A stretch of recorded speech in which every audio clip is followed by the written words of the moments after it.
ఈరోజు పులివెందుల ప్రజలు కూడా ఒక అద్భుతమైన తీర్పుని ఇచ్చారు, ప్రజలు కూడా దాన్ని చూశారు.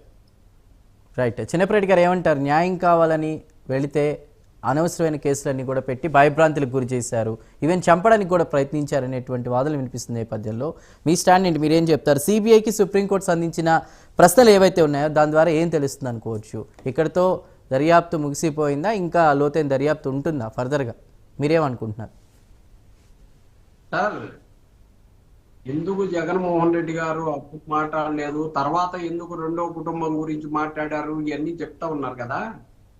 చంద్రబాబు నాయుడు గారు కాంగ్రెస్ పార్టీలో నుంచి తెలుగుదేశం పార్టీలోకి జాయిన్ అయ్యేటప్పుడు చంద్రబాబు నాయుడు గారు వెన్నుపోటు పొడుస్తారని కానీ, లేకపోతే చంద్రబాబు నాయుడు గారు ముఖ్యమంత్రి ఆయన్ని దించేసి ఆయన ముఖ్యమంత్రి అవుతాడని కానీ ఎన్టీఆర్ గారు ఊహించుండరు.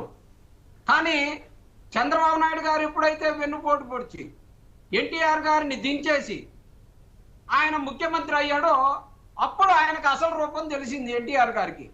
అప్పుడు కదా జామాత అని చెప్పేసి ఏదో ఒక క్యాసెట్ రిలీజ్ చేసింది. ఎప్పుడైనా వాస్తవాలు ఎప్పుడు తెలుస్తాయి అంటే సందర్భాన్ని బట్టి బయటకు వస్తూ ఉంటాయి. అవి వచ్చినట్టుగానే ఆ రోజు జగన్మోహన్ రెడ్డి గారు పాడే దగ్గర కూర్చొని ఆమెకు రెండో పెళ్లి ఉంది, ఆమెకు మూడో పెళ్లి ఉంది, ఆయనకి ఇట్లా ఉంది అని చెప్పేసి ఇది మాట్లాడతారా? ఆ కుటుంబం బాధతోటి ఆవేదనతోటి అయ్యో మా పెదనాన్న చనిపోయాడే, మా పెదనాన్ని చంపారే, చంపబడ్డారే, అయ్యో కిరాతకంగా చంపారని బాధపడ్డటువంటి పరిస్థితి. ఆ బాధను ఎక్స్ప్రెస్ చేయటం కూడా తప్పేనా? ఒక పెదనాన్న చనిపోతే ఆ బాధను కూడా ఎక్స్ప్రెస్ చేసేటటువంటి హక్కు లేదా జగన్మోహన్ రెడ్డి గారికి? మరి ఇంత దౌర్భాగ్యంగా మాట్లాడకూడదు అజయ్ గారు.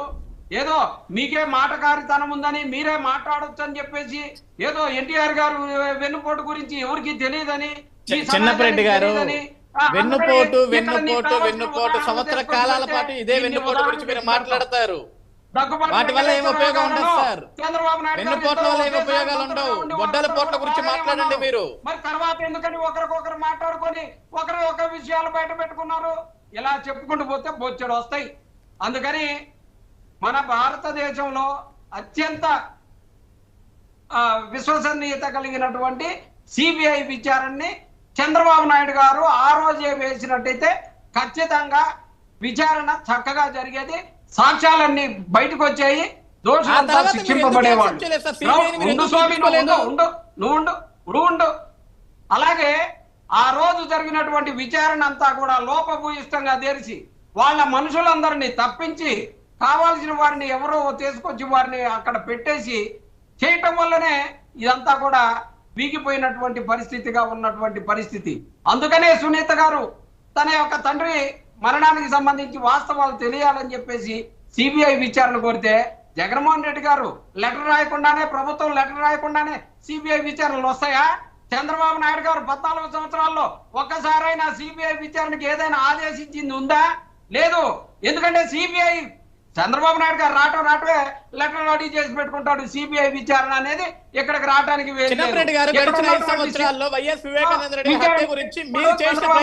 కావాల్సినట్టుగా కలిగిన వాళ్ళు కాబట్టి సిబిఐ విచారణ అడ్డుకోలే. సిబిఐ విచారణ కృష్ణారెడ్డి గారు కానీ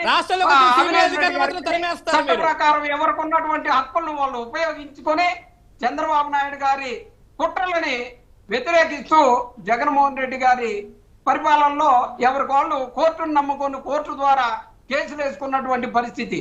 సిబిఐ మీద కేసు వేశారనంటే ఆ రోజు జరిగినటువంటి దాని మీద తప్పుడు విచారణ చేసి కేసులు పెడతా ఉంటే ఖచ్చితంగా సిబిఐ మీద కేసులు పెడతాం. ఖచ్చితంగా పెట్టారు కూడా, ఆ రోజు జరిగింది. సిబిఐ మీద దేవుడా ఏంది? జరిగినటువంటి తప్పులు ఎక్కడ ఉన్నా సరే ఖచ్చితంగా ప్రశ్నిస్తాం. వైఎస్ఆర్ కాంగ్రెస్ పార్టీ ఎక్కడ జరిగినటువంటి అవకతవకలు చూస్తూ కళ్ళు మూసుకొని ఇవాళ మన సమయం కాదులని ఊరుకునే పరిస్థితి ఉండదు. అందుకనే ఆ రోజు కేసు పెట్టడం జరిగింది. ఏంది కేసు పెడితే తప్పేందంట? వాస్తవాలకి ప్రజల దృష్టికి తీసుకుపోయాం, సిబిఐ దృష్టికి తీసుకెళ్ళాం, కేసులు పెట్టాం. ఏం తప్పైంది అందులో? రైట్ చిన్నప్పరెడ్డి గారు, రైట్, మీరే అన్నారు, కరెక్ట్ పాయింట్ రైజ్ చేశారు. కేసులు పెడితే తప్పేంటన్నారు. ఒకటి వివేకా గారి డెడ్ బాడీ దగ్గర కూర్చుని, చిన్నప్పరెడ్డి గారు, వివేకారెడ్డి గారి డెడ్ బాడీ దగ్గర కూర్చుని సెకండ్ ఫ్యామిలీ అది ఇది మాట్లాడకూడదు, వాళ్ళు చాలా బాధలో ఉంటారని మీరు చెప్పారు. మరి అలానే తన సొంత తండ్రి చనిపోయినప్పుడు సునీత గారు లేదా వారి అల్లుడు ఎంత బాధలో ఉంటారో వాళ్ళకి తెలీదా? మరి వాళ్ళపై కేసులు పెట్టడం ఏంటి అంటుంది కోర్టు. ఇది మీరు నేను మాట్లాడేది కాదు, అజయ్ సజ్జా గారు కాదు, సుప్రీంకోర్టే ప్రశ్నిస్తుంది దీన్ని. బాధితుల మీద కేసు పెట్టడం ఏంటని. సార్ ఎవరు పెడతారు సార్? విచారణాధికారులు పెడతారు. విచారణాధికారులకి ఎలాంటి సాక్ష్యాలుండి లేదు, కేసు పెట్టారు? విచారణాధికారులు వివేక గారి పిఏ కృష్ణారెడ్డిని ఇన్ఫ్లుయెన్స్ చేసి అధికారంలోకి వచ్చాక వివేక గారి పిఏ కృష్ణారెడ్డి గారిని ఇన్ఫ్లుయెన్స్ చేసి భయభ్రాంతులకు గురి చేసి ఇదంతా చేశారనేటువంటిది ప్రజల్లో జరుగుతున్నటువంటి డిస్కషన్. దానికి మీ సమాధానం ఏంటి? ప్రజల్లో ఎక్కడ డిస్కషన్ లేదు, జరుగుతుంది. మీరు చూడండి, సోషల్ మీడియాలో చూడండి.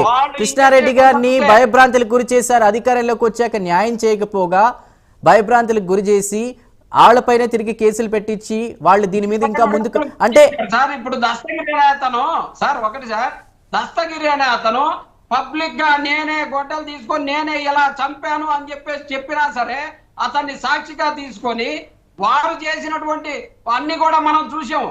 ఏడేమి జగన్మోహన్ రెడ్డి గారు అతన్ని ఎందుకని అతనే చంపాడు అన్న దాని కింద ఉంచుకోలే? సిబిఐని ఎందుకు ప్రభావితం చేయలేకపోయాడు?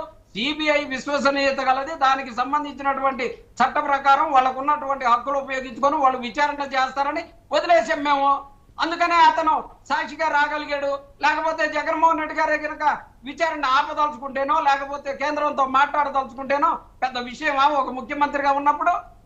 న్యాయం కూడా చేయాలి కదా. చట్ట ప్రకారం ఏదైతే జరగాలో అది జరగాలి. ఆ విచారణ జరుగుతా ఉంది, వదిలేసి కూర్చున్నాం. మన చేతిలో ఏమీ లేదు. సిబిఐ విచారణ చేస్తే ఒకటే ప్రశ్న అండి, 2 నెలల్లో టీడీపీ ప్రభుత్వ అధికారులు ఉన్నప్పుడు న్యాయం చేయలేకపోయింది అన్నారు. 5 సంవత్సరాలు మీరున్నారు, మీరు ఏం చేశారు? అసలు మేమేంటి సార్ న్యాయం చేసేది? అధికారంలో ఉన్న న్యాయం చేసి కనీసం విచారణ జరుగుతూ ఉంటే మేము న్యాయం చేసేది? కోర్టు న్యాయం చేసి దోషులు ఎవరు ఏంటి అనేది అధికారంలో మీరు ఉన్నారు కదా, సరైన విచారణ చేస్తే బయటకు వచ్చేది కదా. వాస్తవాలు ఉంటేనేమో కోర్టు న్యాయం చేసిద్ది. ఇప్పటికే సిబిఐ విచారణ ముగిసింది అన్నారు. వాస్తవాలు ఎంతవరకు ఉన్నాయో సిబిఐ వాళ్ళకి అర్థమైంది. సో కోర్టు ఆ సాక్ష్యాలను బట్టి ఎవరికి ఎంత శిక్ష చేయాలో అంత వేస్తారు. రేపు 9వ తారీఖు దాకా ఆగండి. రైట్. కోటేశ్వర గారు చట్ట వ్యవస్థ దుర్వినియోగం అనేది ప్రజల విశ్వాసంపై ఎలాంటి